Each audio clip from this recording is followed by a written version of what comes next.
Hello, my dear friends, tonight. Let's settle into a calm and gentle journey through the strange, unusual, and surprisingly quiet world of medieval royalty.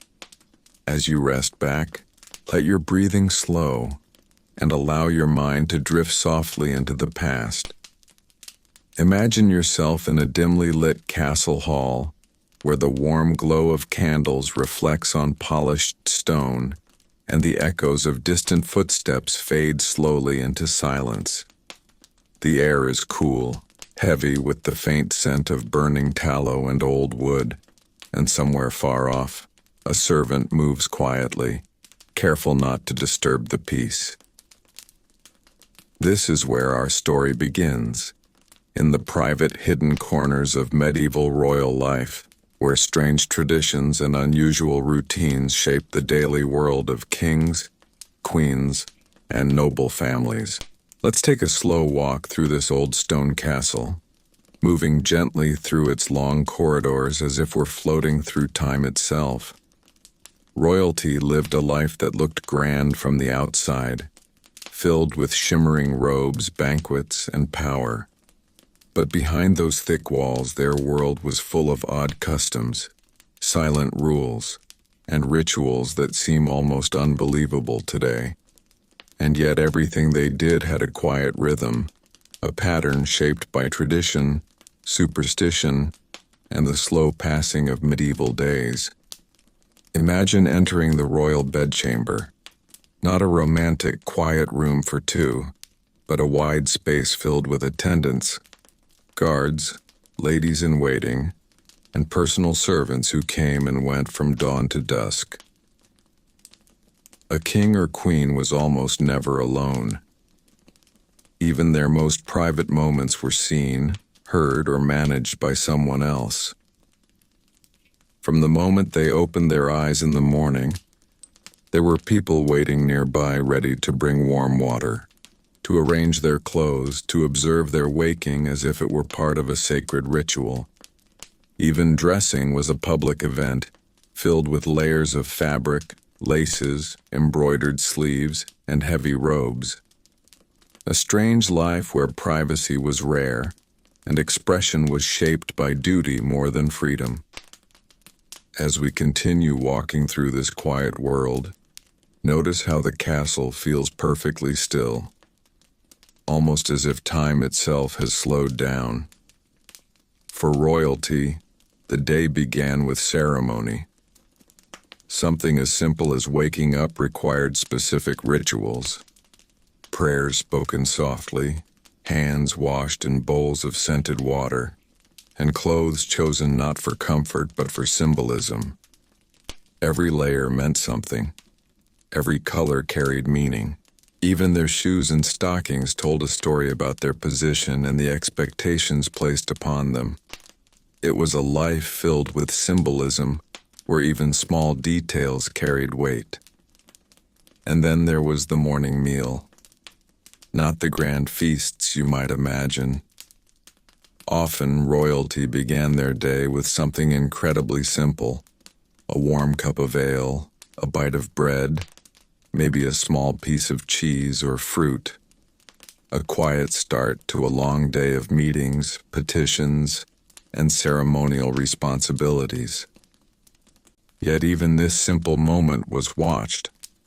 Servants stood nearby. Courtiers waited for the king or queen to speak. Even breakfast was an event, observed carefully and carried out in perfect order. But the strangest part of royal life wasn't the clothing or the meals. It was the constant presence of people, always watching, always listening, always ready to serve. A king or queen might go years without experiencing true silence or privacy. Their entire life happened in front of others. Even their sleep was guarded. Even their bath required attendance. Every moment was part of a routine shaped by tradition, expectation, and an endless sense of responsibility. And yet, in a strange way, all of this also brought comfort. Routine can be peaceful, familiar, predictable. It gave structure to a world that often felt uncertain and heavy. As we move slowly through the castle hall, imagine the quiet sound of your footsteps mixing with the soft echo of draped tapestries brushing against stone. Imagine the feel of warm torchlight flickering along the walls, guiding you deeper into the private world of royalty. Behind every door there were secrets, not dark secrets but human ones. A queen who preferred simple food even when served grand feasts. A king who feared storms and slept in narrow passageways during heavy rain. A prince who kept small carved toys from childhood hidden under his bed. These tiny details remind us that royalty, no matter how strange their routines, were still real people living within a carefully shaped set of rules. Tonight we will explore all of it. Their morning rituals, their food, their clothing, their strange customs, their relationships, and the unusual expectations placed on their shoulders. But for now, just breathe slowly. Let the soft stillness of the medieval castle settle around you, and allow this gentle look into the weird world of royalty to guide you deeper into rest. This is where our soft journey begins. As we continue walking softly through the quiet stone passages of the medieval castle, we arrive at a place that reveals one of the strangest parts of royal life, the royal morning routine. You might imagine a peaceful start to the day, sunlight filtering through tall windows and servants gently waking the king or queen. But the truth is far more unusual. Royal waking was a ceremony in itself.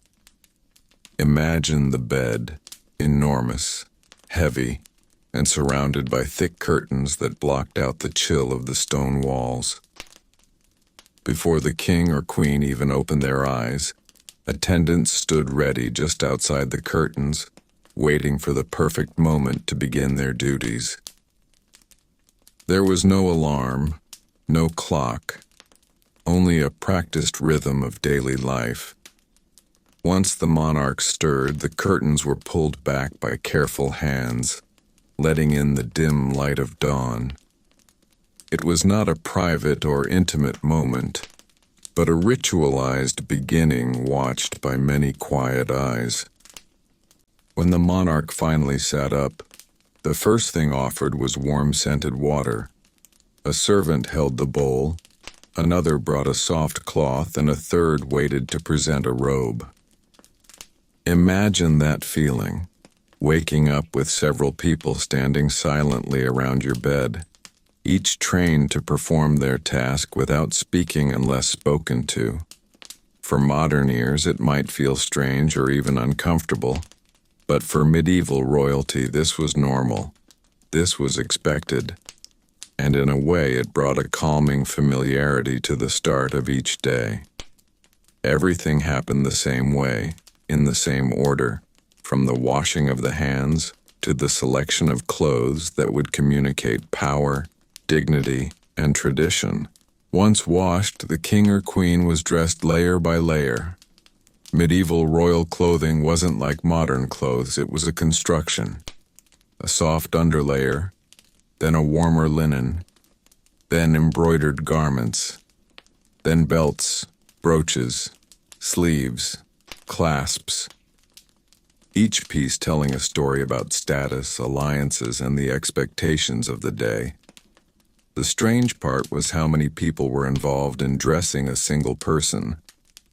Servants held garments open, ladies in waiting adjusted folds, attendants straightened collars, and advisors sometimes stood nearby discussing matters of the day even before the monarch was fully dressed. It was a quiet dance of hands, fabric, and small movements, repeated day after day. As the dressing ceremony continued, the royal bedchamber slowly filled with soft morning sounds, the gentle rustle of linen, the muted clicking of clasps, the hushed footsteps of servants moving across rush-covered floors. And yet, despite all the activity, the atmosphere remained calm. The castle moved slowly in the morning, never rushing, never frantic. Royal life followed its own rhythm, as steady as the beating of a drum far in the distance. And through it all, the monarch remained mostly silent, sometimes lost in thought, sometimes simply accepting the strange familiarity of being cared for by so many different hands. Once dressed, the royal morning meal began. A small, simple ritual that again involved a surprising number of people. Instead of a large feast, royalty often started their day with something extremely light.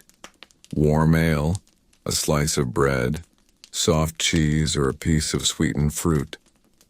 What makes this moment strange is that someone always tasted the food first. A designated taster took a bite before the monarch could eat, to ensure everything was safe. A strange thought, isn't it? To never take your first bite until another person had already tried it. But for kings and queens, this was normal.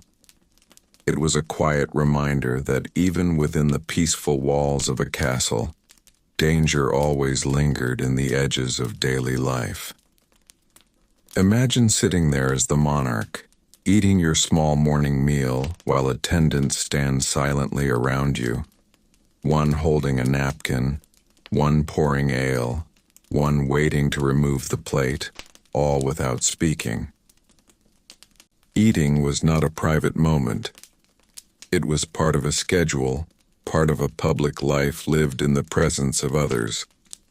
And yet, within the whispers of this calm routine, there was a strange comfort. The morning meal meant the day was beginning, that the kingdom was waking, that familiar duties were calling. The sun slowly lifted above the horizon, and the royal world began to turn again. After breakfast, the monarch moved into the gathering hall, where advisors, nobles, and petitioners waited with quiet anticipation. But before we follow them there, pause with me for a moment. Listen to the soft hum of castle life beginning. The distant clatter of kitchen workers, the muffled sound of hooves in the courtyard, the subtle ringing of metal against metal as guards shift their weapons. The castle was awakening, and with it, a day filled with strange rituals, heavy expectations, and the quiet weight of leadership. This was just the morning, and yet even in these small hours the weirdness of royal life shines through. The lack of privacy, the constant attention, the layers of ritual that turned the simplest actions into ceremonial performances. It is a world unlike our own, but calm, steady, and slow enough to drift you deeper into relaxation. As we move further into the castle's quiet corridors, the morning transitions gently into the late morning hours, and with that shift comes one of the strangest parts of medieval royal life: the audience rituals. Imagine stepping into a hall so large that your footsteps echo before you even reach the center. The tall stone walls rise like cliffs on both sides, wrapped in tapestries that soften only a little of the cold air trapped inside. Sunlight squeezes through narrow windows, falling in long, thin beams that highlight every flicker of dust drifting in the stillness. The room is calm, yet full of expectation, because royalty did not simply meet people. Each meeting was structured like a ceremony, controlled, rehearsed, and layered with meaning. Before the king or queen even entered, nobles, advisors, priests, and servants were positioned in precise places, each person standing according to their rank, each step measured and known. And then, when the monarch walked in, the entire hall shifted. Backs straightened, heads bowed, silence thickened. But the strange part was not the respect. It was how much of it was symbolic. Some people bowed because they meant it. Others bowed because not doing so could cost them wealth, land, or even life. The atmosphere was heavy, not with fear, but with an unspoken understanding of how fragile power could be. Now imagine the monarch taking their seat upon the throne, a seat far less comfortable than you might expect. Medieval thrones were often stiff, carved from hard wood, designed not for comfort, but for symbolism. Sitting on one felt like wearing armor. It wasn't meant for rest, it was meant for rule. As the king or queen settled, the hall exhaled, and the audience ritual began. One by one, people stepped forward to present their requests, disputes, and offerings. These were not quick conversations. Each interaction followed a careful dance of words and gestures, each person speaking only when allowed, choosing every phrase with precision. There was something strangely meditative about this. The slow rhythm of voices rising and falling, the pauses between statements, the soft shuffle of robes, the gentle tap of a staff against the floor. All of it created a quiet, almost hypnotic atmosphere. And while it might seem stressful today, for medieval royalty, this slow ceremonial communication was simply the way the world worked. Time moved differently in the castle. Rushing had no place here. One of the oddest elements of these royal audiences was the way punishments, rewards, and judgments were delivered. The monarch didn't raise their voice, didn't argue, didn't show strong emotion. Everything was spoken calmly, often quietly, as if reading from a script written by centuries of tradition. Even serious matters, decisions that could change lives, were settled in tones soft enough to lull a listener into stillness.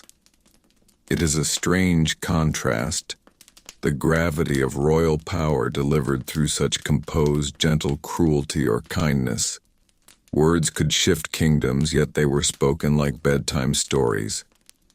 As the morning audiences continued, the hall's calm quietness deepened.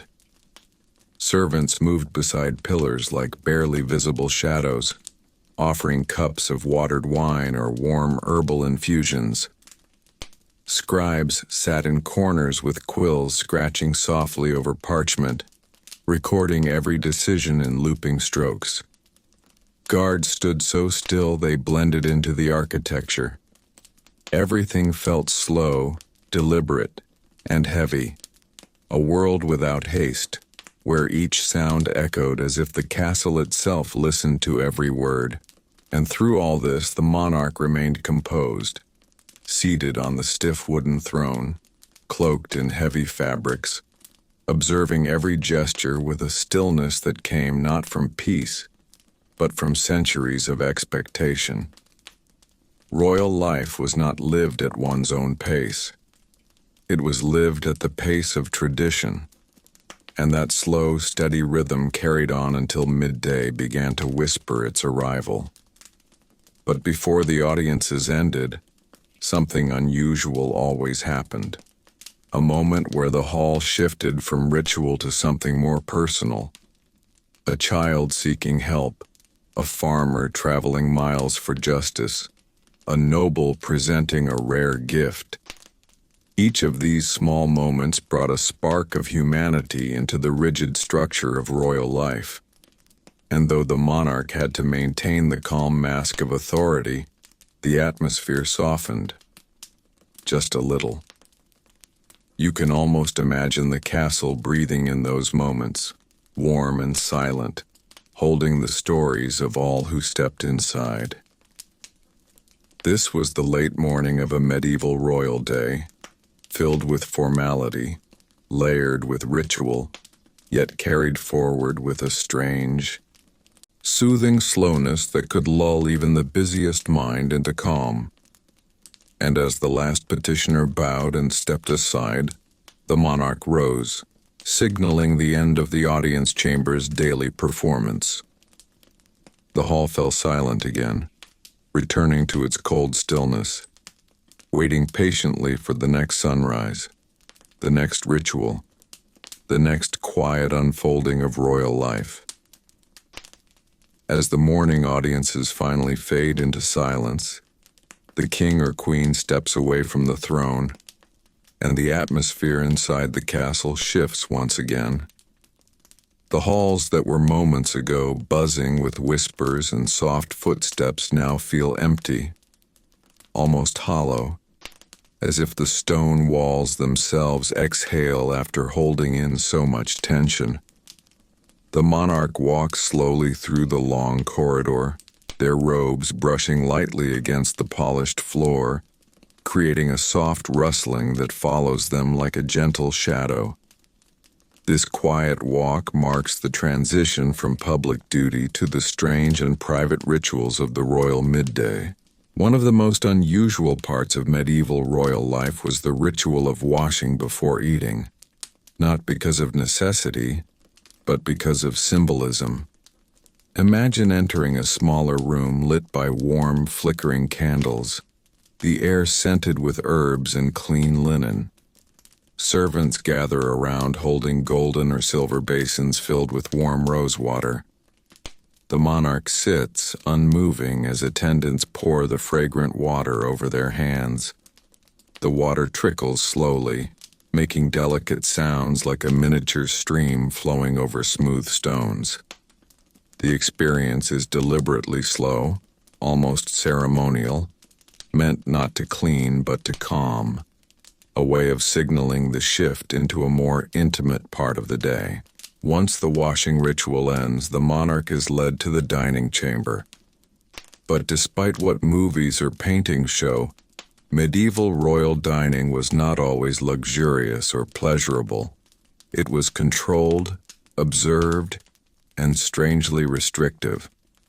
The royal table was long, narrow, and usually placed on a raised platform so that everyone in the room could see the monarch. Because eating was not just eating. It was a performance, a demonstration of order, wealth, and dignity. Every movement, every sip, every bite, watched carefully by nobles, guards, and servants.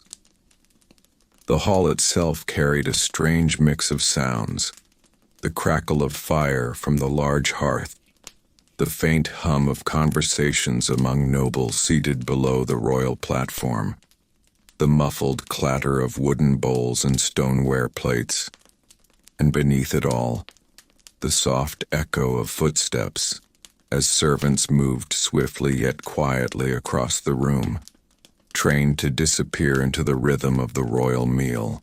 But perhaps the strangest detail was this: the monarch rarely ate alone by choice. They ate surrounded by dozens of people, yet most of those people pretended not to look too closely. It was considered impolite to watch the king or queen chew, but at the same time everyone needed to observe their behavior to know when to stand, when to sit, and when the meal was finished. The result was a kind of quiet tension, eyes lowered but senses alert. The food itself was not always delicious, nor as rich as stories claim. Royal dishes were often overspiced to display wealth, making the flavors overwhelming. Meat could be tough or heavily salted, preserved for days or weeks before it reached the table. Breads were coarse. Vegetables were limited by season. Yet one thing did remain consistent. Everything was served in small portions, arranged beautifully, but eaten slowly, almost ritualistically.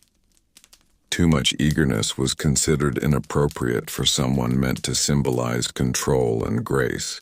You can almost imagine the monarch lifting a cup slowly, pausing before sipping, allowing the weight of the silver chalice to rest in their hand, as candlelight dances across its surface. The warm drink, maybe spiced wine or herbal infusion, sends a gentle comfort through their chest. But even in this moment of warmth, the monarch is not truly relaxed. Their posture remains straight. Their pace remains calm. They are eating not to satisfy hunger, but to show the world that royalty moves differently, slower, softer, more deliberately. And while all of this unfolds, musicians stand quietly in the corner of the dining hall, playing gentle melodies on lutes, harps, or early viols. The music is soft, barely noticeable at first, but once you tune into it, you feel it wrapping around the room like a warm blanket. The melodies rise and fall with the flicker of torches, blending with the faint hum of conversation to create an atmosphere that is strange yet soothing. Half feast, half ceremony, half meditation. As the meal progresses, nobles rise one by one to present brief matters or offer small gifts. Some speak with gratitude, some with hope, some with subtle desperation masked behind flowery language. The monarch listens silently, nodding with calm acceptance, speaking only when necessary. Even these exchanges are slow and layered with meaning. The royal dining table is not just a table. It is a stage where food and politics, comfort and pressure, warmth and cold form an unusual harmony. By the time the meal ends, the candles have burned lower, and the hall grows quieter. Servants step forward to clear the dishes with smooth, practiced movements. The monarch stands, and everyone else follows, the sound of dozens rising feet echoing like a wave across stone floors. And as the king or queen leaves the chamber, the hall once again returns to stillness, a stillness that holds both the softness of music and the weight of unspoken expectations. With the midday meal complete, the monarch prepares to step into one of the most peculiar parts of royal routine, the strange, silent hours of afternoon private time.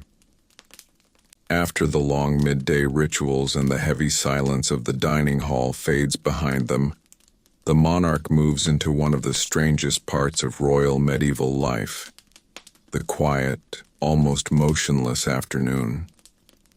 This was not a time of leisure the way we imagine it today, nor was it a chance to escape responsibilities. It was a period carefully structured, filled with odd customs meant to maintain the image of royal calm, composure, and mystery. Imagine the king or queen stepping into a private chamber, far from the noise of the court.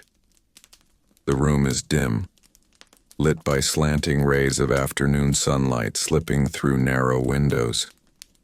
Dust moves slowly in the golden light, drifting like tiny specks of sleep. Thick curtains soften the world outside. The air carries a faint scent of lavender and warm stone. This is the hour where everything slows down, and the monarch becomes almost unreachable. This strange calm begins with something called the royal rest, not a nap, and not quite meditation. It was a period where the monarch simply sat or reclined on a cushioned bench, their servants waiting silently in the shadows. The room stayed quiet, so quiet that even the flutter of a curtain felt like a sound. The monarch was meant to appear thoughtful, serene, absorbed in a world far deeper than anyone could imagine. It was a performance of peace, even if their mind was full of questions, worries, or fatigue. And while the monarch rested, servants engaged in strange rituals around them.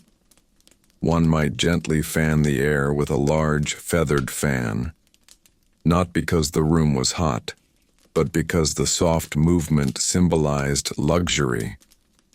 Another servant might slowly massage scented oils into the monarch's hands or temples. Every action was slow, controlled, and nearly silent.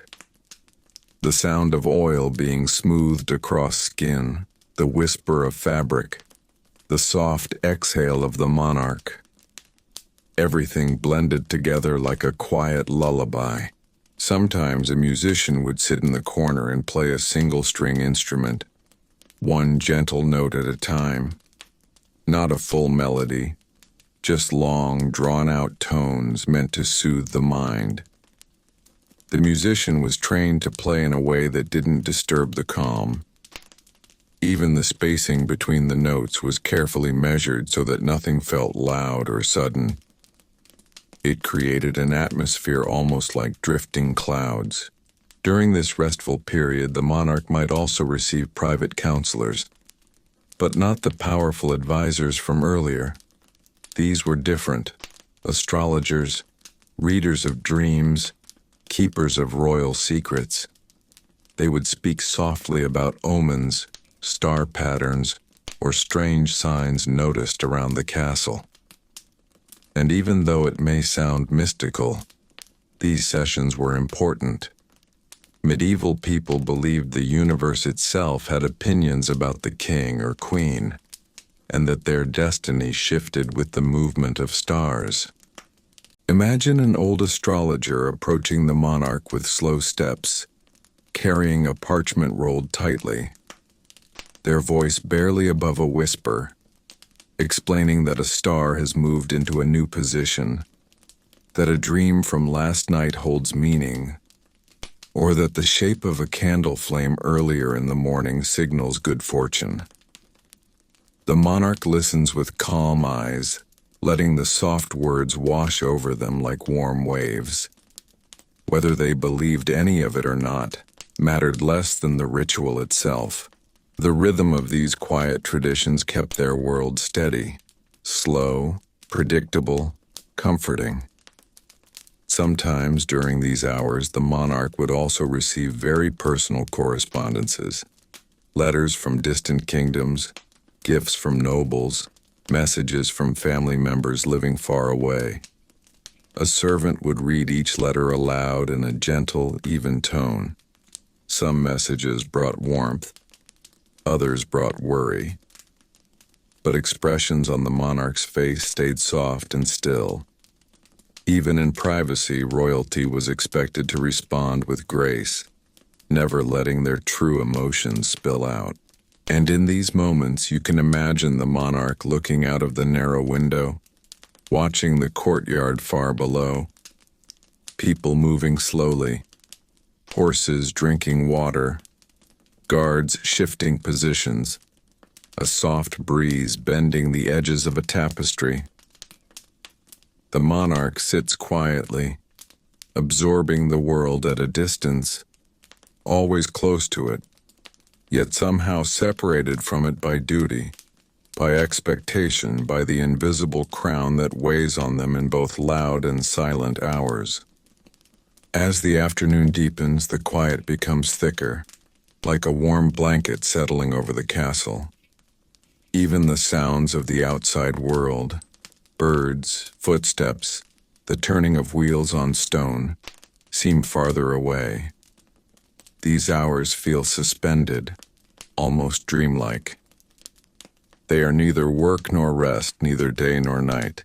They exist in their own slow rhythm, unique to the strange life of royalty.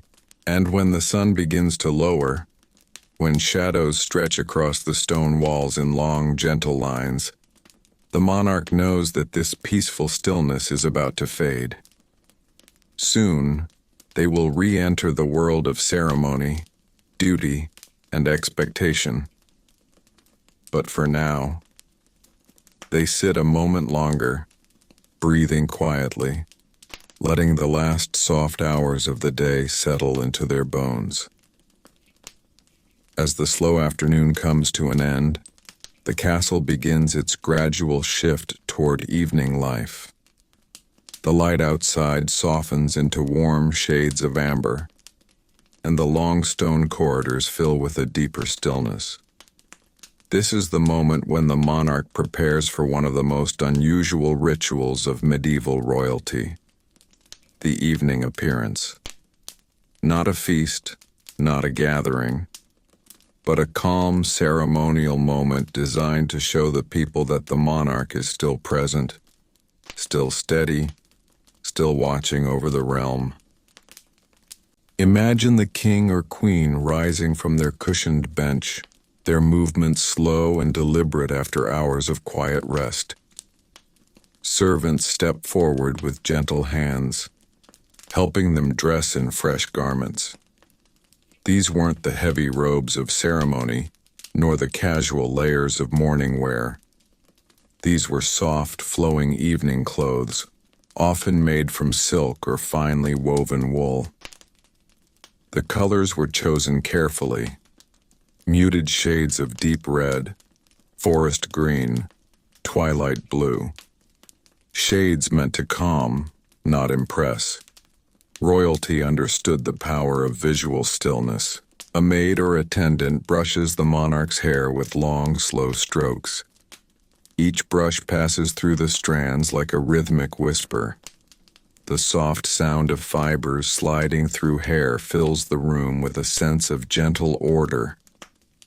Another servant smooths scented oil over the monarch's wrists or neck: lavender, rose, or sometimes a mixture of herbs gathered from the castle gardens. These fragrances weren't meant to stand out. They were subtle, almost hidden, just enough to give the impression of quiet cleanliness and grace. And then comes the strangest part of this evening preparation: the inspection of posture. Royalty was trained to stand in a certain way: shoulders relaxed but straight, chin neither high nor low, hands resting in a calm, centered position. A special attendant would watch carefully, adjusting the monarch's stance with light touches, not because they doubted the monarch's ability, but because posture was seen as a reflection of inner peace. If the monarch looked serene, the kingdom felt serene. When everything is ready, the monarch steps into the evening chamber. This room is different from the grand halls used for ceremonies. It is smaller, with candlelight glowing softly against the walls. The air is warm, almost cozy. A handful of nobles, advisors, or close companions gather here, not to speak of politics, but to simply be in the presence of the monarch. Medieval people believed that seeing their ruler calm and composed at dusk brought good fortune and reassurance for the night ahead. As the monarch enters, the room grows quieter. The flickering candles cast gentle shadows that sway like slow-moving water. The nobles bow or curtsy with a graceful, unhurried motion, and the monarch offers a small nod in return. Never too large, never too quick. Everything is slow. Everything is measured. The entire ritual feels like a collective exhale. The monarch might stand by the window for a moment, looking out over the castle courtyard as the last light fades from the sky. Birds settle into their nests. Guards change shifts. A stable boy carries a lantern across the yard, its glow wobbling softly in the growing darkness. These quiet scenes of daily life, distant yet familiar, give the monarch a rare sense of grounding. Inside the chamber, conversations begin in low, soothing voices. Nobles share updates about the day, but only gentle ones. News of weather, small events in the village, or the progress of a new tapestry. Heavy topics were saved for morning. Evening discussions were meant to ease the mind. Sometimes a storyteller would be invited into the chamber. They would sit on a cushioned stool and recite a calm tale, often a simple legend, a moral fable, or a story of an ancient king who found wisdom in unexpected places. The storyteller's voice would rise and fall slowly, like a breeze moving through tall grass. Even the monarch, accustomed to the constant pressure of power, would let their mind drift for a moment, carried by the soft rhythm of the words. And as the chamber grows dimmer, servants quietly bring trays of warm drinks, herbal mixtures meant to settle the stomach and relax the body, honeyed tea with mint, warm milk with nutmeg, a mild ale flavored with herbs. Each sip brings warmth that spreads through the chest and shoulders, loosening the tension of the day. There is a stillness in this room, one that feels both intimate and distant. The monarch stands at the center of it, wrapped not in the weight of the crown, but in the softness of the moment. It is one of the few times when royalty feels something close to ordinary comfort, though it is comfort surrounded by ritual, symbolism, and quiet expectation. As the candles burn lower and the shadows grow thicker, the evening appearance comes to its natural end. There is no announcement, no grand closing. The monarch simply offers another soft nod, signaling that the time of gentle presence is complete.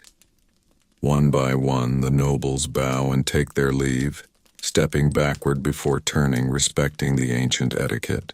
Soon the monarch stands alone in the warm glow of the remaining candles. The day has changed shape once again. The castle prepares for night, and the monarch, stepping into the hallway with slow steps, moves toward the final rituals of the evening. Rituals just as strange, just as quiet, and just as deeply woven into the fabric of royal life.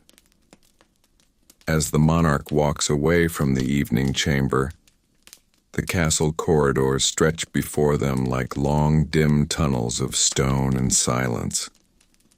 The torches mounted along the walls glow with a gentle, flickering light, casting soft shadows that drift and sway with each step.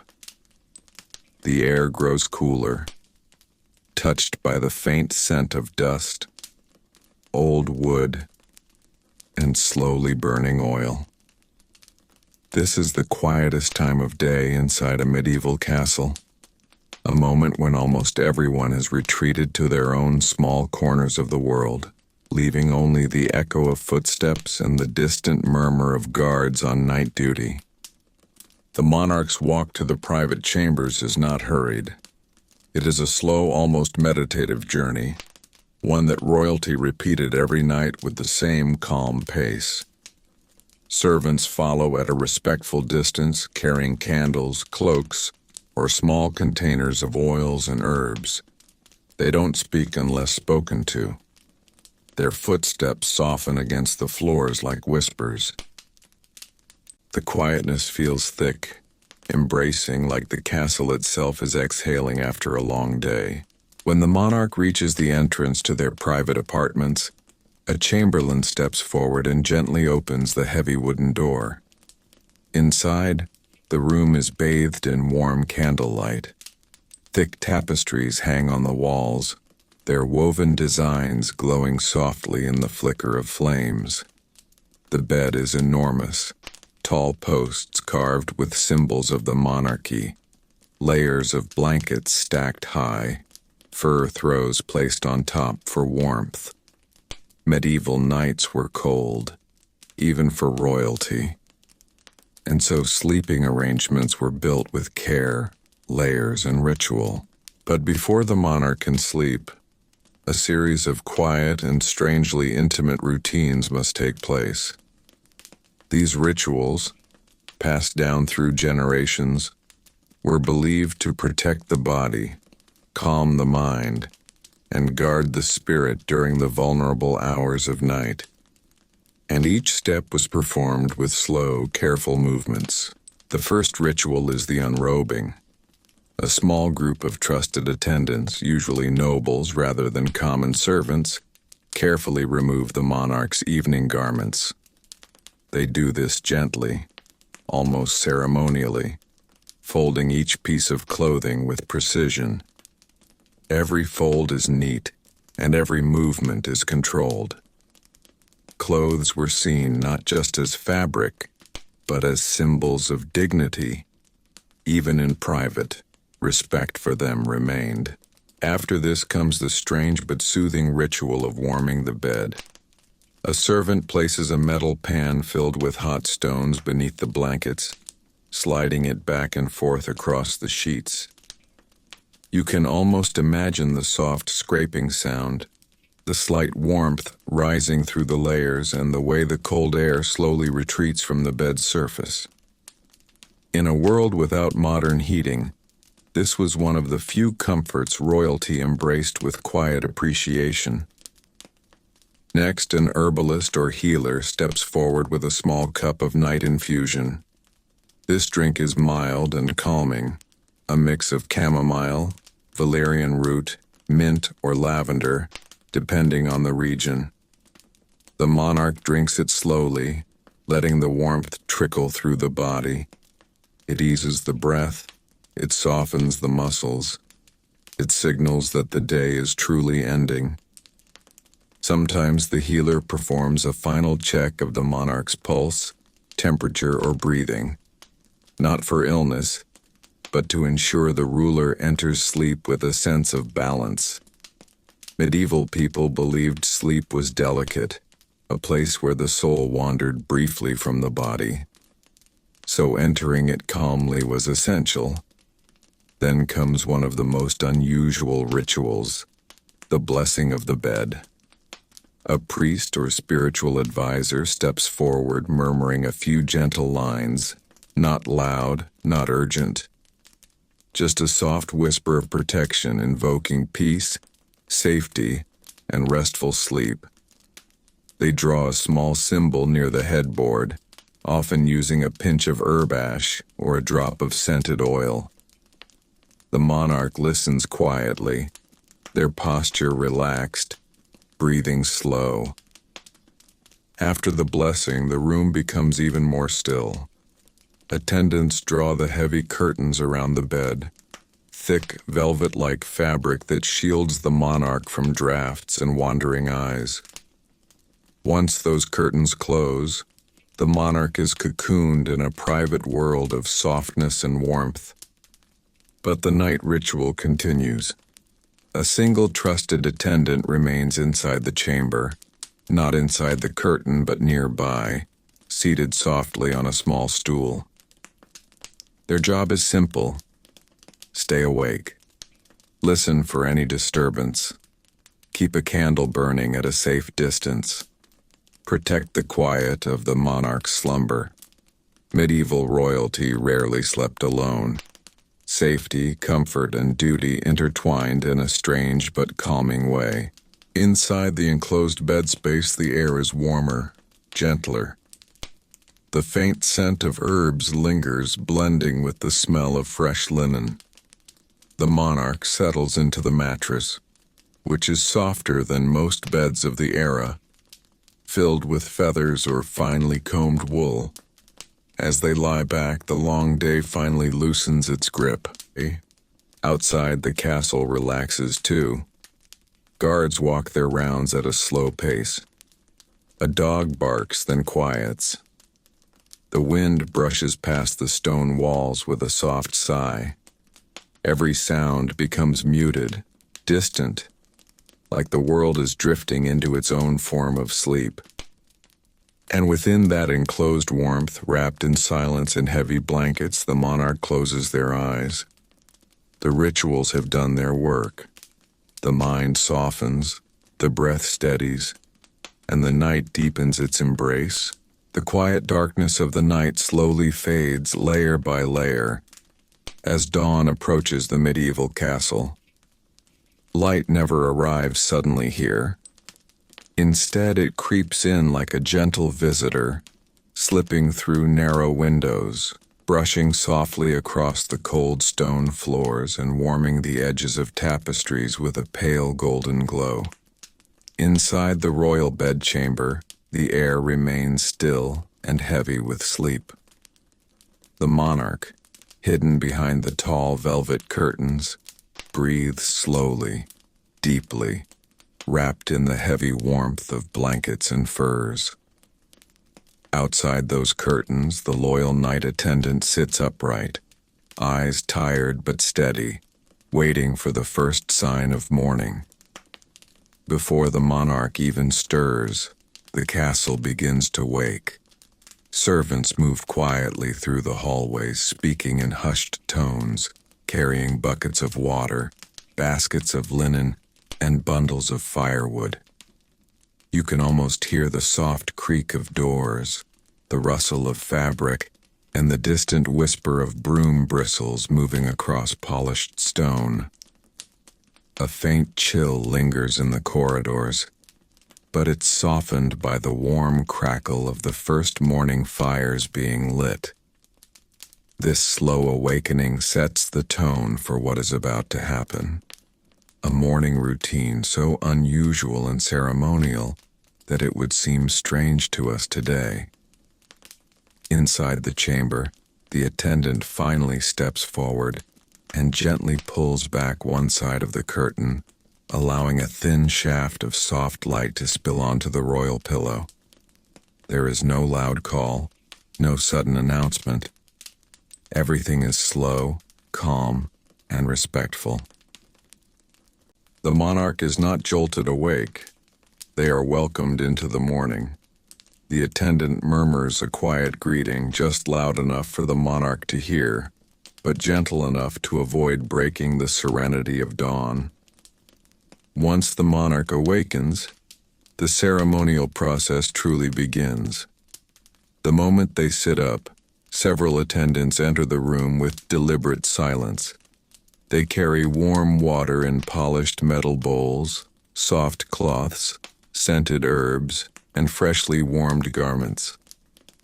The monarch does not dress alone. That would be unthinkable in this era. Dressing is a performance, a display of status, a ritual meant to remind everyone in the room, and the monarch themselves, that royalty is not simply a person, but an institution. Two noble attendants approach the bed and carefully help the monarch step out. The floor is cold, so a servant immediately places thick, padded slippers at the monarch's feet. Another offers a robe lined with fur, gently wrapping it around their shoulders. The monarch stands still, calm, allowing each piece of the morning ritual to unfold at its own slow pace. Even the simple act of washing the face is elevated to something ceremonial. A servant presents a bowl of warm water infused with rose or lavender.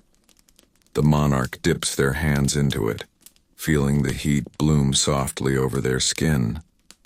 The water is changed multiple times, each time replaced with a fresh, steaming bowl to maintain perfect comfort.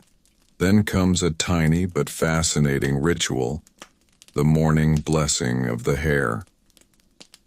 A designated attendant, often someone with years of experience, begins to comb the monarch's hair slowly, gently. This isn't just grooming, it's symbolic.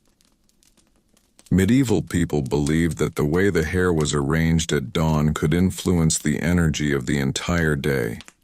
So each stroke of the comb is steady, patient, quiet, as if smoothing not just the strands, but the very flow of the day ahead. Once the hair is set, another attendant brings a light morning drink, not tea or coffee, but a mild herbal infusion meant to wake the senses softly. Mint, sage, lemon balm, or sweetened warm water. Something gentle that warms the breath and eases the body into full alertness. The monarch drinks it slowly, savoring each sip as if tasting the calmness of the morning itself. Meanwhile, at a respectful distance, scribes and advisors wait patiently. They do not interrupt the personal ritual. They stand near the chamber entrance, heads slightly bowed, hands clasped behind their backs, watching for the moment they will finally be allowed to deliver the matters of the day. And when that moment comes, it arrives quietly. A senior attendant gives a subtle nod. The advisors step forward and begin their gentle briefing, never with urgency, never with agitation. They speak in soft, steady tones, offering updates about the kingdom, requests from nobles, and minor issues that need attention. Throughout all of this, the monarch remains calm and composed, letting the flow of morning unfold like a slow-moving river. In a world full of uncertainty, illness, superstition, and constant threats, this morning ritual was one of the few predictable comforts royalty could rely on. A peaceful beginning to a day that might bring anything from celebration to conflict. And as the monarch finally finishes dressing, choosing a cloak or tunic for the day, the sun rises fully above the castle walls. The golden light fills the chamber, warming the stone, brightening the tapestries, and casting a gentle glow over everything it touches. The centerpiece of the grand morning ritual is complete, and the monarch is now ready to face the strange, demanding, and complicated duties of medieval royal life. After the slow and ceremonial awakening of the monarch, the castle shifts into another rhythm, the rhythm of preparing the first meal of the day. In the medieval world, breakfast was not always guaranteed, and even royalty often approached it differently from what we imagine today. Yet, within the castle walls, even something as ordinary as food became wrapped in layers of formality, superstition, and social meaning. So let's take a quiet step into this unusual world and explore how a royal morning meal unfolded. Strange, lavish, and surprisingly complicated. The monarch does not walk to the dining room immediately after dressing. Instead, they spend a few moments standing near the tall windows, letting the early light fall on their face. Outside, the castle courtyard begins to stir. Guards switch shifts. Stable boys lead horses into the open. The cook's helpers rush across the yard carrying baskets of vegetables, herbs, and bread. And from the distant kitchen, faint wisps of smoke rise as fires are fed fresh logs. All of this activity floats upward to the royal chambers like a soft morning hum, reminding the monarch that the day, with all its duties, is slowly assembling itself. Inside the vast royal kitchens, the morning meal is already in motion. Huge cauldrons simmer over fire, pots clatter, knives glide through vegetables, and the head cook shouts instructions with practiced authority. But even here, the process remains strangely quiet in its own way, because the staff knows that for the monarch, everything must arrive in a calm, composed manner. There is no rush, no frantic last-minute chaos. Each dish must be prepared slowly, allowing flavors to develop and ingredients to soften. On most mornings, the first meal is simple yet elegant.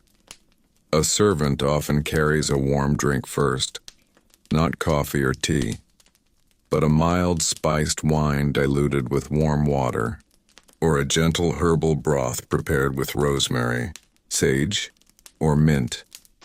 It is believed to settle the stomach and awaken the senses. The monarch sips it slowly while sitting at a carved wooden table near the window or in a smaller private dining chamber. The cup itself is often made of silver or decorated clay, and the aroma that rises from it fills the room with the comforting scent of herbs and warmth. Soon after, attendants bring a tray of foods, each arranged with more care than one might expect. Royalty rarely ate heavy food in the morning. Instead, they preferred soft bread still warm from the ovens, topped with a thin spread of honey or fruit preserves.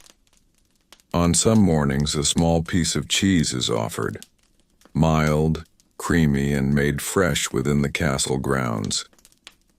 If the season allows, a few pieces of preserved berries or dried figs may be arranged on the side. Everything is neat, deliberate, almost ceremonial.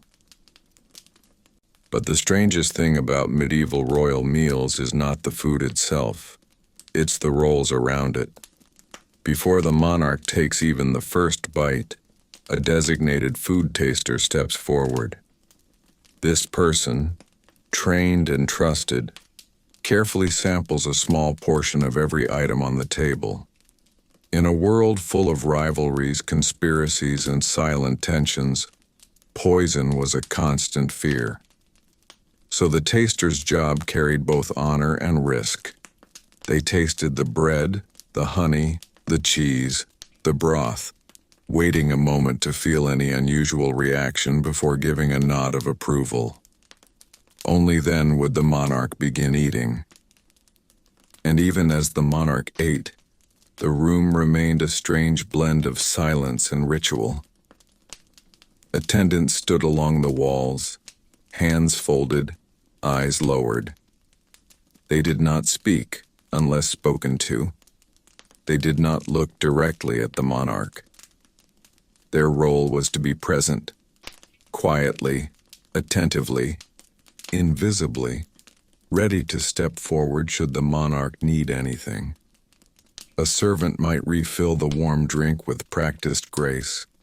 Another might bring a cloth for the monarch's hands, and another might remove the first tray and replace it with a second offering. Sometimes a scribe or advisor would approach during this time to deliver brief updates.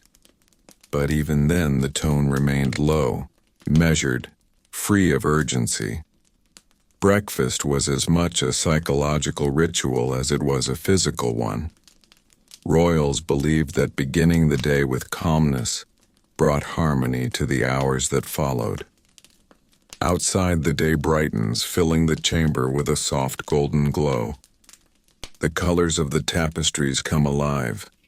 Dust motes drift lazily through the air, catching sunlight as they fall. And the monarch continues to eat quietly, surrounded by people yet deeply alone. A strange mixture of privilege and isolation that defined royal life. Once the meal ends, the taster steps forward again, bowing respectfully before retreating. The attendants clear the table with quiet efficiency, leaving no trace of the ritual that just unfolded. The monarch rises slowly, the long folds of their robe brushing the stone floor, ready to move into the next part of their day. Meetings, judgments, letters, petitions, ceremonies.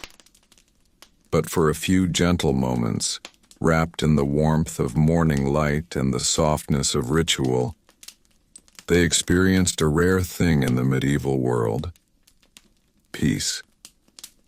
As the night grows a little quieter, let us slowly drift into another unusual part of royal life in the medieval world.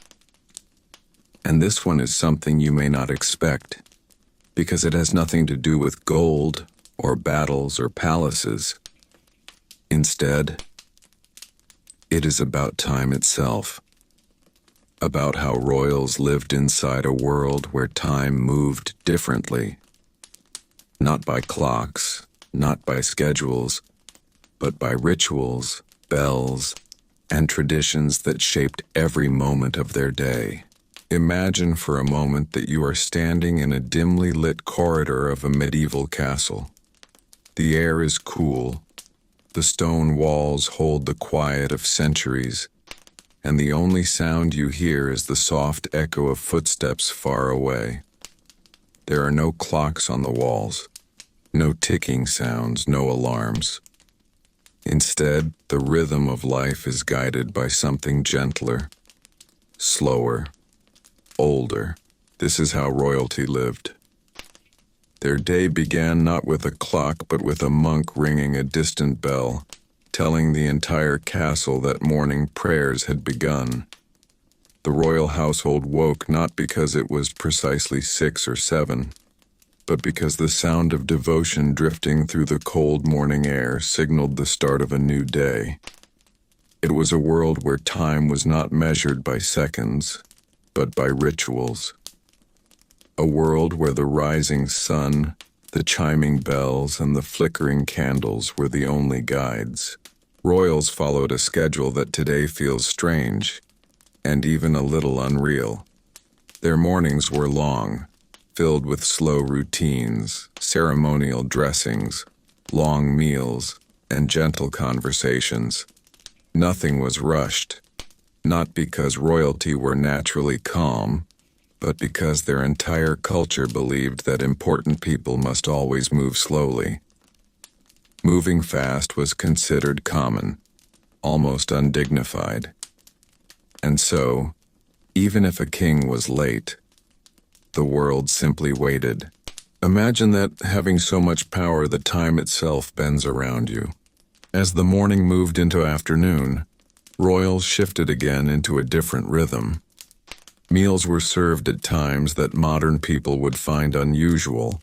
Lunch could appear in late morning. Dinner sometimes arrived in the middle of the afternoon, but no one questioned it, because the king's hunger was the castle's schedule. The queen's rest was the court's rest. A royal nap could delay meetings, delay ceremonies, even delay weddings. Time did not control them. They controlled time. But here is where things become even stranger. Even though royals had the power to control their days, they were still deeply tied to the church's sense of time. Bells marked the hours of prayer. Priests reminded kings when to rest, when to eat, when to reflect. Royals lived in a strange middle ground, powerful enough to command armies, but still expected to kneel when the bell announced prayer. Imagine the king sitting in his grand hall, surrounded by noblemen discussing matters of war and land, and suddenly a bell rings, and everything goes still. Conversations stop. Plans freeze, because prayer could not be ignored. It is almost dreamlike to imagine this. A world where kings and queens, the highest figures in their society, paused everything for the slow rhythm of sacred time. Even royal feasts stopped. Even dances stopped. Even ambassadors from distant lands had to wait for the king to finish praying. As the day slowly drifted into evening, torches lit the hallways, and royalty entered another strange part of their schedule, the twilight period. A time when some royals enjoyed music, or storytelling, or gentle walks inside candlelit corridors. Evening was a time for reflection, for long, slow conversations, for whispering secrets behind curtains. In a world without screens, without glowing lights, without noise, the night felt heavier, softer, more intimate. Time stretched in a way we can barely imagine now. Some kings believed nighttime was a magical hour, a moment when their thoughts were clearest, when God watched more closely, when the world felt quieter. Others feared the night, believing spirits wandered the halls and shadows carried warnings. But whatever they believed, one thing remained the same. Evening in a medieval castle moved slowly, like warm honey, unhurried, drifting, peaceful. And then there was sleep. Not the kind of sleep we know today, but a different rhythm. Medieval people often slept in two shifts: a first sleep, a waking period in the middle of the night, and a second sleep. Royals followed this pattern too, waking in the quiet darkness to reflect, to talk with their closest confidants, or simply to sit in silence as the castle slept. It was a time of stillness, of whispered thoughts, of candlelight gently dancing on stone walls. Imagine the king awake at midnight sitting near a window, looking over the silent kingdom. No noise, no smoke, no shouts, just the sound of the wind, the distant hoot of an owl, and the slow breathing of the castle walls. It was in these moments that royalty made decisions no council ever heard. Choices that shaped kingdoms, drafted silently under the blanket of night. Time, for them, was not measured the way we measure it now. It was slower, softer, woven into rituals, shaped by bells, guided by candles, floating between prayers and feasts and long silent nights. And as we gently drift through this memory of royal time, let your own breathing slow. Let your own thoughts soften. Imagine yourself inside that quiet castle, where hours melt like wax, and the night holds you like a warm cloak. And as the silence deepens, let us slowly move forward into another part of the strange, unusual life of medieval royalty. As we continue drifting deeper into the quiet world of medieval royalty, let us step softly into one of the most private and misunderstood parts of their lives, their bedrooms, and the unusual way kings and queens prepared for sleep. Imagine walking through a long corridor lit only by candles. The flames sway gently with the cold night breeze slipping under heavy wooden doors. The castle is almost silent now. Servants have retreated to their tiny rooms. Guards stand far away near the gates, and you stand before a massive wooden door carved with symbols of power, the entrance to the royal bedchamber. Inside, the room is not like the warm bedrooms we know today. It is huge, echoing, and chilly. The walls are made of stone, cold to the touch. The windows have no glass, only oiled parchment or wooden shutters that block the night wind. A large fireplace glows softly, sending a slow flicker of orange light across the high ceiling. In the center of the room sits the royal bed. Not small, not simple, but large, tall, and surrounded by heavy curtains. These curtains were not for decoration. They were protection. Protection from cold, protection from insects, protection from drafts, and sometimes protection from prying eyes.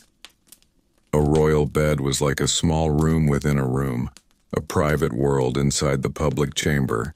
Before a king or queen slept, there was a slow ritual. Servants entered softly, carrying warm water, thick blankets, and perfumed herbs. Everything moved gently, quietly, as if the room itself demanded silence. The king or queen did not simply lie down to sleep. They were prepared for sleep. First, the royal garments were removed layer by layer, sometimes 5, 6, even 7 layers of fabric, each heavy and embroidered. It took time, and it was slow, because the entire purpose was to create a sense of calm before the night. Then came the washing. A warm cloth dipped into scented water, touched to the face, the hands, sometimes the feet. Lavender, rosemary, and chamomile were popular herbs, not because of luxury, but because people believed their fragrance protected the sleeper from illness and bad dreams. Imagine the soft sound of warm water being poured. Imagine the gentle cloth touching the king's tired hands. Imagine the queen breathing in the scent of herbs while candles glow around the bed. It was a small moment of peace inside a life full of decisions, worries, and constant pressure. After the washing, servants warmed the bed by placing heated stones wrapped in cloth under the blankets. Because in winter, a royal bedroom could be freezing. So cold that breath turned into mist. So cold that chambers remained icy even with fires burning. Then the curtains of the bed were closed, heavy, dark, warm. It felt like entering a cocoon, a private cave of safety. But even then, the king or queen was not alone. Royal bedrooms often had attendants sleeping nearby, sometimes on small stools, sometimes on narrow benches. These attendants were there for protection, assistance, or simply because royalty rarely slept without company. Privacy was a luxury even kings did not fully have. Some queens kept ladies-in-waiting inside the room at all times. Some kings had physicians sleeping close by. Some had guards positioned just outside the bed curtains. It was a strange mixture of intimacy and vigilance, a place where softness and caution lived together. And then, slowly, the royal slept. But sleep came in a pattern unusual to modern people. Medieval royals, like most medieval people, slept in 2 shifts. The first sleep began soon after darkness, 4 to 5 hours of rest. Then came the midnight waking, a quiet period of calm reflection. And then the second sleep, lasting until dawn. This midnight waking was often the stillest moment of the entire royal day. Some kings sat near the fireplace listening to it crackle softly. Some queens prayed in the dim candlelight. Some wrote letters or thought through decisions they could not ponder in daylight. And some couples, king and queen alike, simply talked in hushed voices, sharing thoughts they could not express in the loud halls of daytime. The castle slept, but the royal mind wandered gently. After their second sleep, the morning began again with soft bells echoing through the stone halls, telling the castle that the day was ready to wake. Royal bedrooms were more than places of rest. They were sanctuaries, places of secrets, places of silence. Places where kings and queens could finally breathe without the weight of the world pressing on their shoulders. And as we slowly step away from this quiet chamber, let the soft, warm glow of the fireplace stay with you. Let the heavy curtains and gentle rituals wrap around your thoughts. Let the calm of medieval night linger in your breath. Because as every castle settles into its own stillness, so can you. And now, as the silence grows even deeper, we will move to another soft, unusual part of medieval royal life, whenever your heart is ready. As the night grows even quieter, let us drift gently away from the royal bedchamber and step into another hidden world, the world of the royal servants, the silent figures who moved through the castle like shadows, shaping every part of a king or queen's daily life. Imagine the early dawn inside a stone castle. The sky outside is still gray.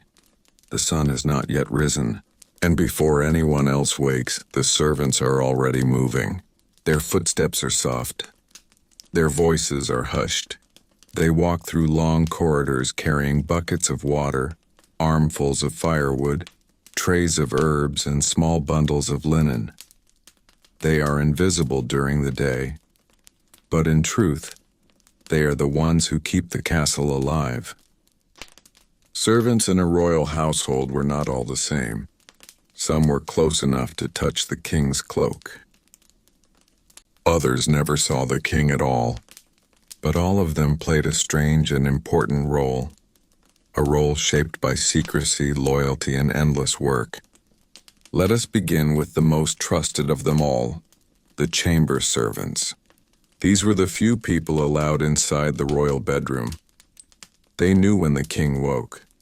They knew how the queen slept. They knew the private details no one else ever knew. They washed clothes, prepared baths, warmed the bed, kept candles burning, and quietly managed the private world behind the curtain. Their lives were peaceful, but also heavy. One mistake could cost them their place. One whispered rumor could change their fate. And so they moved with perfect care like dancers gliding through a sacred space. Then there were the food servants whose job was unlike anything today. They were not just cooks, and they were protectors. In a world where poison was a real threat, every royal meal was a ritual. Food tasters would taste every dish before the king did. Jars were sealed with wax. Plates were guarded. Even spices were locked away like treasure. Imagine the quiet kitchen before sunrise. A large fire burning slowly. Cooks stirring pots. Servants kneading bread. All of it happening long before the royal family opened their eyes. Above them all stood the steward, a calm, serious figure who oversaw the entire household. He controlled supplies, staff, expenses, and even the movement of rooms. Without him, the castle would collapse into chaos. His footsteps were steady, measured, like the heartbeat of the castle itself. And then there were the ladies-in-waiting who remained closest to the queen. Their world was filled with delicate tasks, arranging gowns, braiding hair, helping with letters, quietly listening when the queen needed calm. They were companions, but also observers, always polite, always gentle, always. Life for servants was not luxurious. Most slept in narrow rooms, sometimes without windows. Many were on call at all hours. And yet, being close to royalty meant privilege, safety, and status they could not dream of elsewhere. Some servants spent their entire lives inside one castle. Some never married. Some became so trusted that they knew the royal family better than their own blood. Imagine a servant lighting the last candle at night, whispering a soft prayer for the king's health, then sleeping on a small bench just outside the bedchamber curtain.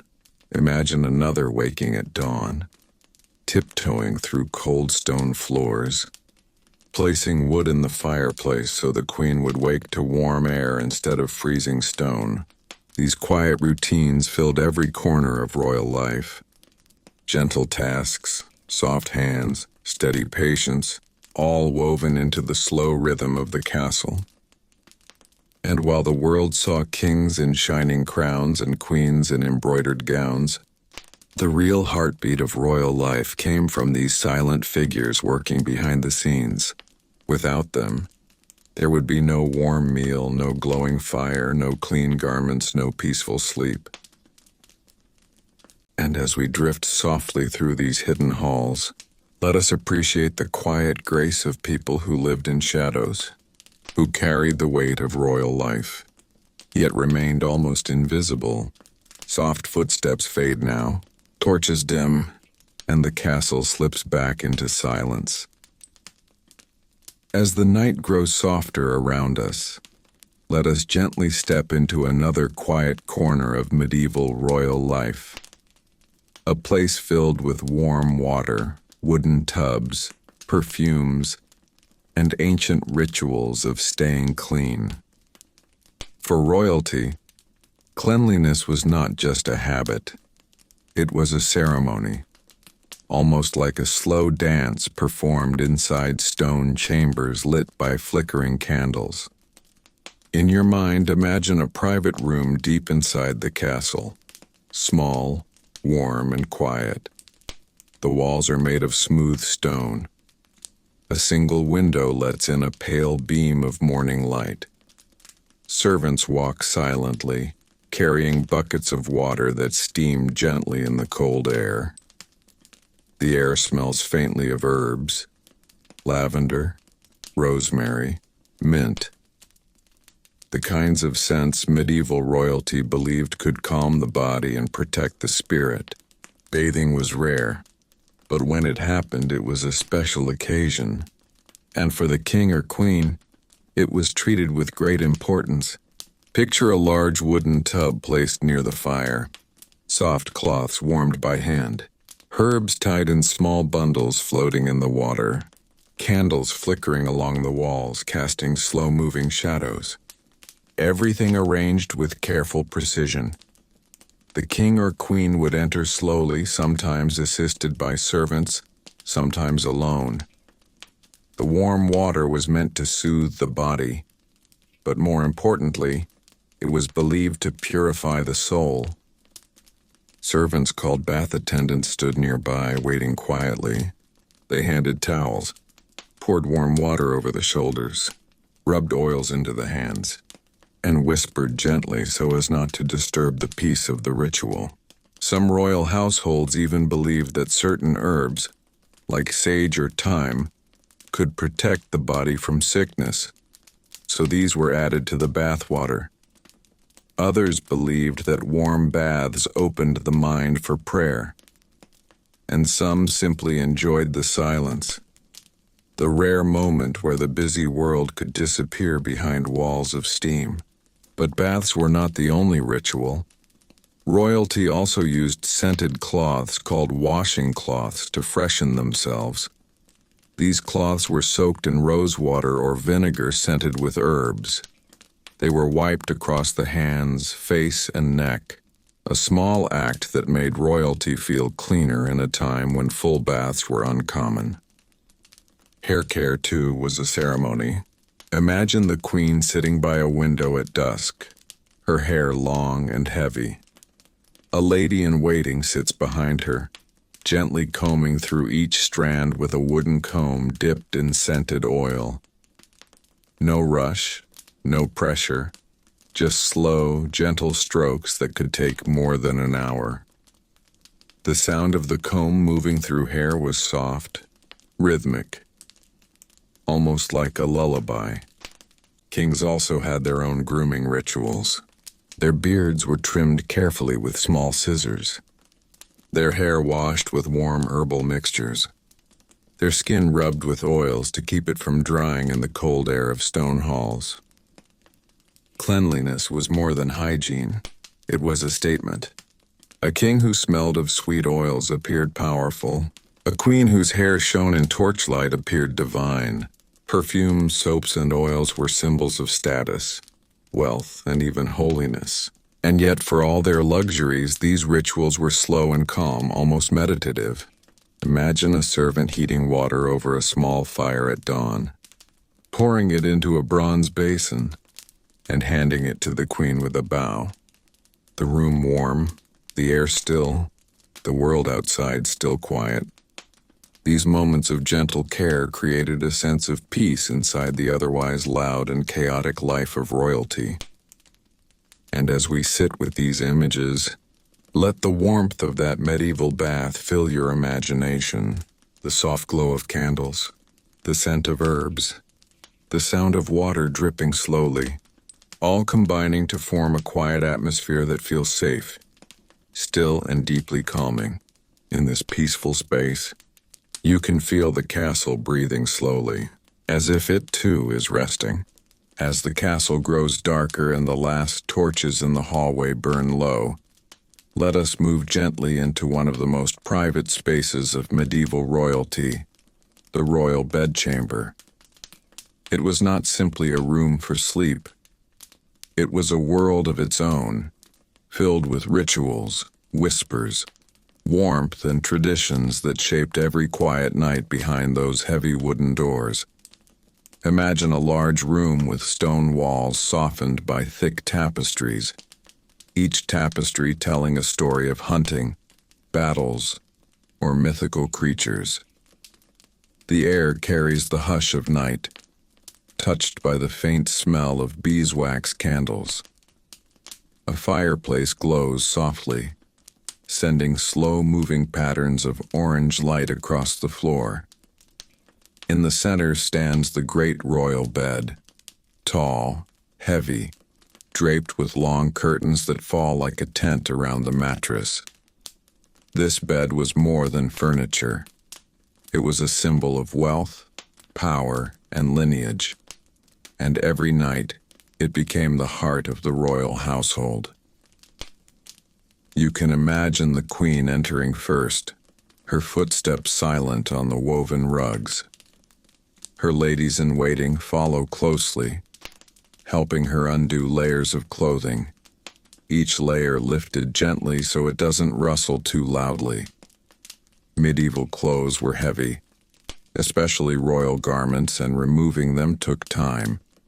The queen's hair is loosened slowly, brushed with long, soft strokes that echo in the stillness of the room. It is not rushed. Everything happens in a gentle rhythm, like the slow beat of a drum in the distance. Meanwhile, the king may be speaking quietly with his advisors in another corner of the room, voices low and respectful. Even in these late hours, the affairs of the kingdom did not always rest. Decisions were whispered in the dim glow of candlelight. Decisions about armies, borders, alliances, or taxes, all taking shape in the very room meant for rest. But eventually the advisors leave, bowing their way out of the chamber. And when the doors close, the atmosphere shifts. The room becomes softer, warmer, more intimate. Servants known as chamberlains and bedmaids enter with routines that were followed almost every night. Some warm bricks wrapped in cloth are placed near the foot of the bed to fight the cold of winter. Soft linens are shaken gently to remove dust. Curtains are pulled around the bed to create a small cocoon of warmth inside the enormous chilly room. In those days, privacy was a luxury, and the bed curtains created a tiny world where the king and queen could hide from the weight of the crown. Imagine them finally lying down, sinking into mattresses filled with feathers, wool, or sometimes herbs believed to bring restful sleep. The castle outside their curtains continues its quiet movements, guards pacing, wind brushing against the towers, a dog barking faintly in the courtyard. But inside the curtained bed, the royal couple rests in a world of softness. The queen might whisper a final prayer. The king may breathe deeply, letting go of the tension of the day. These moments were rare chances for calm in a life ruled by constant duty. Even sleep was sometimes supervised. A servant might rest lightly in a corner of the chamber, ready to wake and serve at the smallest call. But within the drawn curtains there was peace, the only true privacy they had. Think of the warmth of the fire fading slowly, the candles relaxing into smaller flames, and the silence deepening until the castle feels like it's floating in the night. As you sit with this gentle scene in your imagination, feel the quiet of that ancient room, the heavy curtains, the soft glow, the slow breathing of two people trying to rest in a world that rarely allowed rest. It is a place of strange comfort, a place where royalty had their truest moments of being human. As the long night slowly melts into the faint light of early dawn, the royal bedchamber begins to breathe again.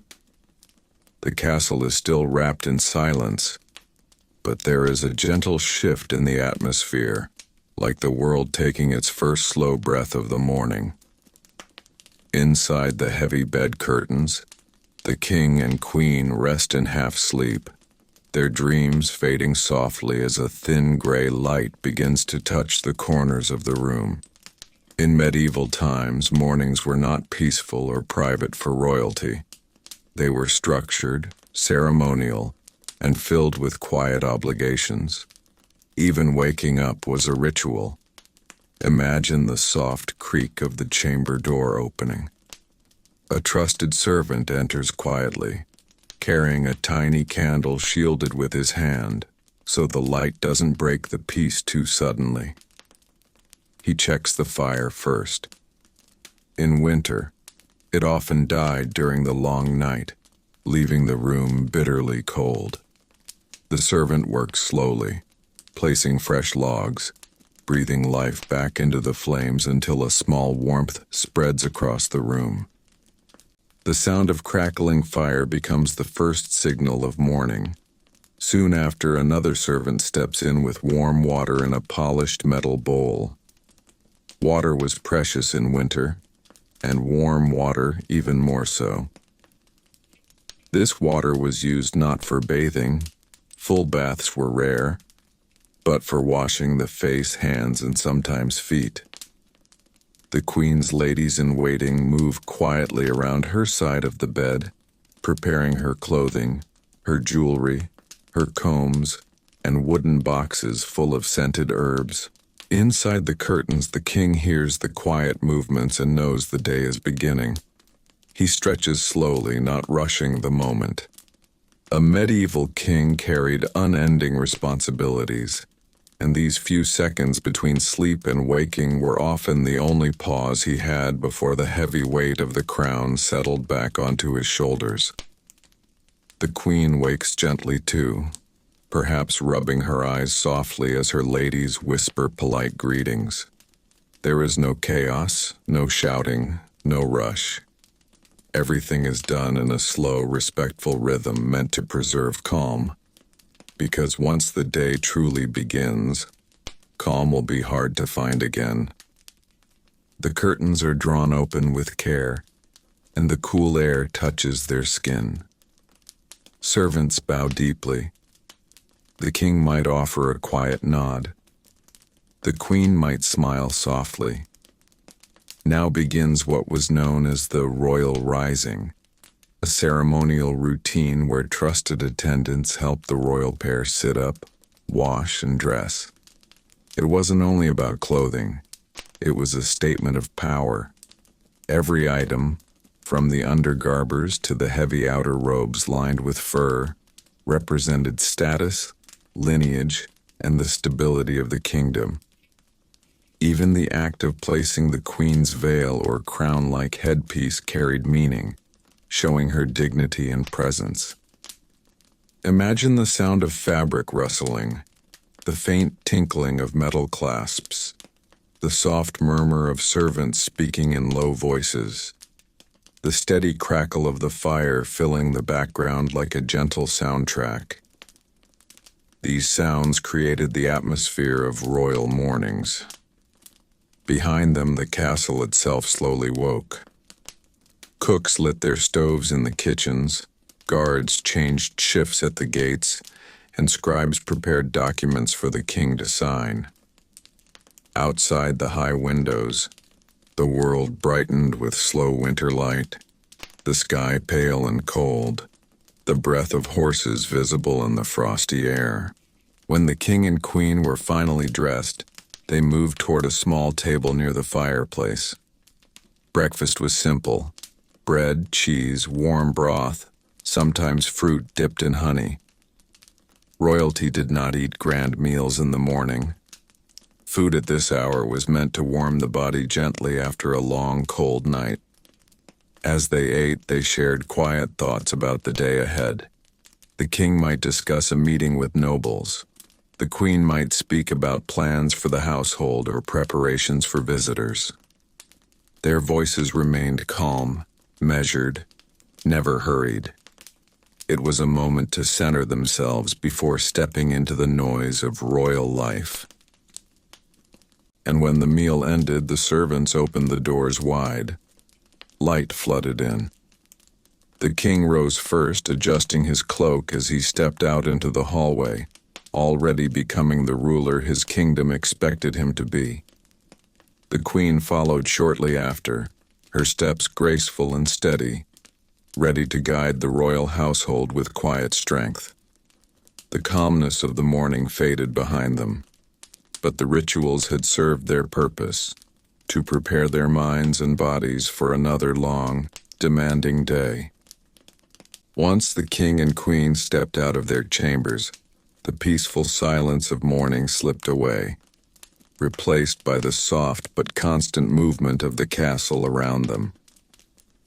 But even with all the people, all the duties, all the formalities, there was something that never left royal life. A deep, quiet loneliness hidden beneath every layer of silk, fur, and ceremony. The medieval world saw rulers as almost more than human, but inside they were simply people. And this part of their life, the emotional side, was rarely spoken of, yet it shaped their days more than anyone knew. Imagine the queen walking slowly down a corridor lit by tall windows. Her footsteps echo softly, her dress brushing the stone floor in a graceful rhythm. She appears calm, almost serene, and everyone she passes bows with respect and admiration. But none of these people can speak to her as an equal. She must always be poised, graceful, and strong. She must hide her fears and worries behind gentle smiles. Even her closest ladies-in-waiting cannot share her true burdens. Every queen lived in a silent space where she was surrounded, but rarely understood. In many ways, royalty lived among people, yet still lived alone. The king feels something similar as he enters the council chamber. He is greeted by nobles, advisors, scribes, all waiting for decisions, orders, signatures. To everyone in the room, he is a symbol, a leader, a figure of power. But to very few could he show weakness or fatigue. The weight of ruling was heavy, and though he had counselors, the final responsibility rested on him. Imagine sitting on a high chair carved with lions and ancient symbols while listening to problems that had no perfect solution. Famine in one region, a dispute between powerful families, threats of war, or simply the endless demands of running a large estate. Every choice could change someone's life, and the king had to remain calm and confident even when doubt touched his mind. This emotional isolation was a strange part of royal life. Invisible in paintings, hidden behind crowns and robes, but always present. Even meals carried this quiet heaviness. During feasts, the king and queen sat at the high table, often separated by space, etiquette, or duties. Hundreds of people might fill the hall, yet the royal pair could speak only carefully, knowing every word was noticed.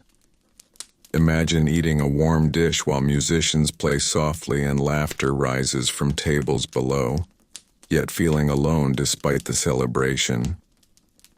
Royalty lived in crowds, but rarely in comfort, and there were expectations.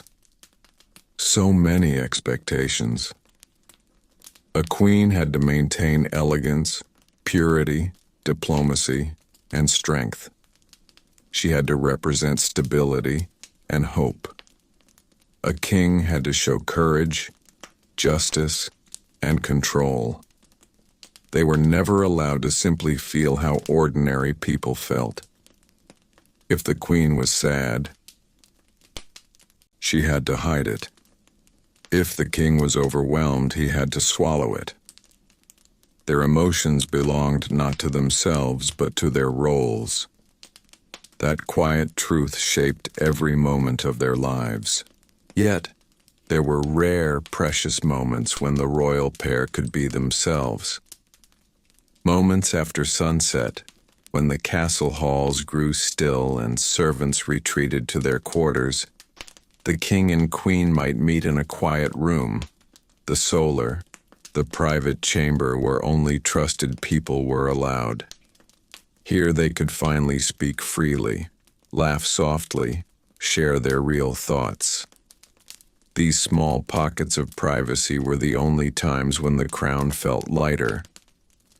Imagine them sitting near a small window, a candle between them, whispering about childhood memories, about the people they miss, or the places they wish they could visit unnoticed. In those quiet hours, they were not symbols. They were humans. This strange mix of power and loneliness shaped medieval royalty more deeply than any law or custom. And as the day continued around them, filled with servants, advisors, visitors, and responsibilities, this hidden emotional weight walked with them like a shadow, gentle but constant. It created a rhythm of life that was calm on the surface but full of quiet truths beneath. If you want to go deeper into their private rooms, their hidden rituals, their night routines, or their strangest habits. As the sun dipped toward the horizon and the castle's long shadows stretched across courtyards and stone pathways, the atmosphere inside began to soften. A quiet calm settled into the old walls, and with it came the unique rituals that shaped the evenings of medieval royalty. Even though their days were filled with noise, crowds, and responsibility, their evenings followed a slow, steady rhythm designed to bring a sense of calm back into their lives. Or at least, the closest thing to peace a king or queen could hope for. Imagine the queen walking gently through her private corridor, warm candlelight flickering along the walls, creating soft golden glows that danced across her gown. This path, quiet and removed from the busy areas of the castle, was built to give her a moment of silence after the demands of the day. These were the footsteps of a woman no one could easily approach, yet everyone watched, admired, and expected perfection from. But here, in this soft evening light, she could breathe a little deeper. She could allow her shoulders to loosen beneath the weight of jewels and silk. This was her first ritual, the slow walk back into herself. The king, in his own part of the castle, followed a different kind of routine. After long meetings, inspections, and decisions, he would retreat to a more private chamber known as the solar, a room filled with warm tapestries and comfortable wooden chairs, away from the formality of the throne room. Here, a small fire crackled gently, sending soft, warm sparks of light into the shadows. This space was meant for quiet thinking, a place where he could sit alone or with a few trusted companions and reflect on the day without being observed. In the glow of the evening fire, his crown felt unnecessary, and he could sit with his thoughts as simply a man, not a ruler. But one of the strangest customs of royal evenings came from the rituals of hygiene. Medieval royalty did not bathe every day, but when they did, it was a ceremony of its own. Picture a large wooden tub lined with linen. Servants filled it with warm water infused with herbs, lavender, rosemary, mint, scents chosen not just for cleanliness, but for calm. Imagine the soft steam rising as the queen gently lowered herself in, the room quiet except for the tiny sounds of water moving. This wasn't just bathing. It was a rare moment of physical comfort, a place where the world finally felt gentle against her skin. Meanwhile, the king might receive a soothing massage with oils, a practice more common in royal courts than people realize. It was believed that oils kept the body healthy and strong. The slow, warm movements across his shoulders helped release the stiffness of carrying armor, sitting through meetings or riding long distances. In these small rituals, kings and queens rediscovered their humanity, if only for a short while. And then came another tradition, one hidden from public eyes: evening readings. Royalty often had someone read to them as they relaxed. In some evenings, the Queen listened to poetry, the soft recitation blending with the quiet night air. In other evenings, the King preferred stories of past rulers, victories, and wisdom. The voice of the reader, calm, steady, unhurried, filled the chamber with a sense of timelessness. These moments allowed both King and Queen to drift into thoughts far from politics and expectations. Later, when the sky outside darkened completely and the castle grew still, they finally met. Their private conversations were some of the only times where they could show worry, affection, frustration, or dreams. Imagine them sitting together on a cushioned bench near a narrow window, the moonlight falling softly across their faces.